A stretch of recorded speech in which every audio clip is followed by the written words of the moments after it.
The 1960s indubitably had a vital impact on U.S. history, which can be seen in America's expanding role in fighting global communism, the rising counterculture, the booming civil rights movement, and the anti-war sentiments. During the early part of the 1960s, many Americans looked towards young President John F. Kennedy in the global fight against communism. Kennedy followed the precedent set by earlier presidents Harry Truman and Dwight Eisenhower by establishing the U.S. as a worldwide protector of capitalist values. He successfully negotiated an end to the Cuban Missile Crisis, became more involved in Vietnam, and developed U.S. arms to combat possible Soviet threats.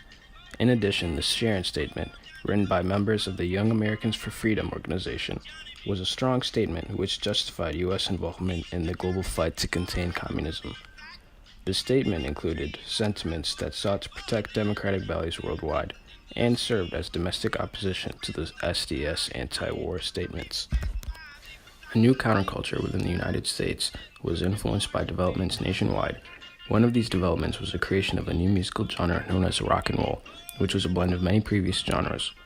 Elvis Presley's rise to fame in this decade served as a culmination of attempts made by youth to oppose conformity in American society. Another attempt to oppose conformity in American society can be seen in the so-called hippie revolution of the 1960s. One essay, written by San Francisco journalist Guy Strait, explains the hippie revolution and explains its disapproval of U.S. conformity. Strait portrays the hippie as an individual meant to oppose all seemingly normal aspects of life. The hippies want to not have to worry about finances, and nor do they want to join the competition to succeed in the material aspects of life. In his 1967 essay, Strait makes a polarizing claim that although the hippie may become unemployed and hungry, it is in their purpose to reform society for the average individual. Strait claims that the U.S. is the richest nation in the world, with the highest standard of living. Therefore, there should be no reason for such rates of suicide, racial violence, or self-defeating goals, which cause frustration and misery. That line symbolizes the rejuvenation of American culture made by the youth in the 1960s. The civil rights was one of the most important areas of the 1960s due to its nature of social reform. One of the biggest pieces of the civil rights movement was the African American civil rights. This whole movement was based on the nature of African Americans advocating for racial equality.